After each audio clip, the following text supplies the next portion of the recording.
اب میں تقریر کے لیے دعوت دوں گا ہمارے ادارے کے ہونہار طالب علم، محنتی طالب علم محمد عمر فاروق کو۔ آئیں آپ کے سامنے انشاءاللہ جاندار اور شاندار تقریر کریں گے۔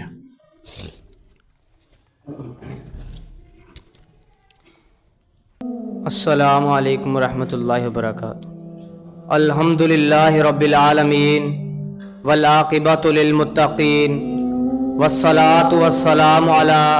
سید الانبیاء والمرسلین، اما بعد، اعوذ باللہ من الشیطان الرجیم، بسم اللہ الرحمن الرحیم۔ لقد کان لکم فی رسول اللہ اسوۃ حسنہ۔ جوانوں کو میری آہ سحر دے، پھر ان شاہین بچوں کو بال پر دے۔ خدایا آرزو میری یہی ہے، میرا نور بصیرت عام کر دے۔ آج میں آپ لوگوں کو یہی بات سمجھانا چاہتا ہوں کہ تمہارا قائد، تمہارا امام، تمہارا پیغمبر، تمہارا نبی، تمہارا ہادی، تمہارا مرشد وہ آدمی ہے کہ جس کے بارے میں ہندو شاعر نے کہا تھا، ایک عرب نے آدمی کا بول بالا کر دیا، اور کسی دوسرے شاعر نے کہا تھا، مائیں بچے جنتی ہیں ایسے بہادر خال خال کہ چشم فلک نے اس سے زیادہ بہادر، اس سے زیادہ دلیر، اس سے زیادہ شجاع، اس سے زیادہ جانباز، اس سے زیادہ موت سے ٹکرا جانے والا اور کائنات کی طاقتوں کو اپنی نگاہوں میں نہ لانے والا ایسا انسان چشم فلک نے کبھی نہیں دیکھا۔ مدینے کی بستی پر رات کی تاریخی میں کفار نے شب خون مارا، لوگ گڑبڑا کر اٹھے، اپنے گھوڑوں پر زینے کسیں، اسلحے سے لیز ہوئے اور مدینے کی سرحدوں کی طرف بڑھے۔ جب وہ لوگ مدینے کے دفاع کے لیے جا رہے تھے تو آمنہ کا لال تن تنہا مدینے کی سرحد سے آ رہا تھا۔ لوگ دیکھ کر حیران و شد رہ گئے، کہا آقا آپ کہاں سے آئے؟ کیا دشمن نے حملہ کیا؟ فرمایا ساتھیو جاؤ، جا کر تم آرام سے سو جاؤ، محمد تمہاری حفاظت کے لیے اکیلا دشمنوں کو بھگا آیا۔ تم آج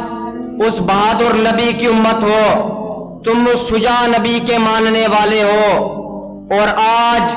مجھے یہ بات کہنے کا حق حاصل ہے کہ اس بہادر نبی کے وارث اس روئے زمین پر اگر کوئی ہے تو وہ صرف اہل حدیث ہیں۔ اس کا سبب یہ ہے کہ اوروں نے نبی کے بعد اپنی رہنمائی کے لیے اوروں سے رشتے استوار کر لیے، اور ہم نے اوروں کو دیکھ کر اپنی آنکھوں کو بند کر لیا اور کہا سب کچھ خدا سے مانگ لیا تجھ کو مانگ کر، سب کچھ خدا سے مانگ لیا تجھ کو مانگ کر، اٹھتے نہیں ہیں ہاتھ میرے اس دعا کے بعد۔ اللہ ہم کو اس نگاہ کی ضرورت ہی نہیں ہے جو مصطفیٰ کے چہرے کو دیکھ کر کسی اور چہرے کی تلاش میں نکلے، ہم اس نگاہ کو چاہتے ہی نہیں ہیں۔ ہمارے لیے تو بس اس کا رخ زیبا ہی کافی ہے، جس کے لیے کہنے والے نے کہا تھا، یا صاحب الجمال و یا سید البشر من وجهک المنیر لقد نور القمر لا يمکن الثنا کما کان حقہ بعد از خدا توئی بزرگ قصہ مختصر۔ اور اس کا چہرہ کہ جس کے بارے میں جابر نے کہا کہ چاندنی رات میں چاند کے حسن میں محو صحرائے عرب میں چھٹتی ہوئی چاندنی کے سحر میں مسحور، اپنے آپ کو عجب طرح کی کیفیات میں مبتلا پاتا کہ چاندنی چھٹتی ہوئی آسمان پہ اور چاند مسکراتا ہوا ریگزار عرب کو سنہری لباس پہنائے ہوئے، اس کی دلربائی نے، اس کی زیبائی نے، اس کی رعنائی نے مجھ کو جکڑ کر رکھ دیا، اور بے اختیار میں کچی چھت والی مسجد نبی کی طرف بڑھا میرے قدم اس طرف بڑھے، مسجد طیبہ کی طرف بڑھتے چلے گئے، اور کیا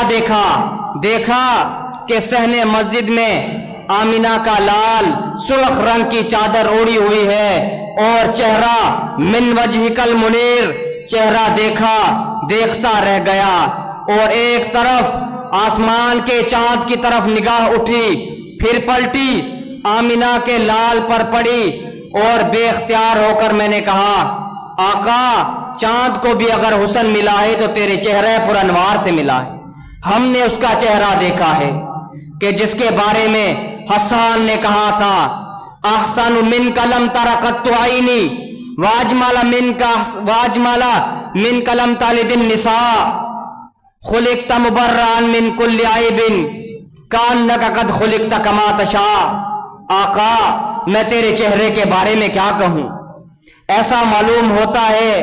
کہ تو رب کے پاس کھڑا تھا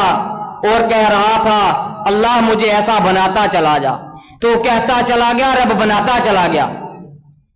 اسی لیے اقبال نے کہا تھا اس قوم کو شمشیر کی حاجت نہیں رہتی ہو جس کے جوانوں کی خودی صورت فولاد۔ السلام علیکم ورحمۃ اللہ وبرکاتہ، وما علینا الا البلاغ المبین۔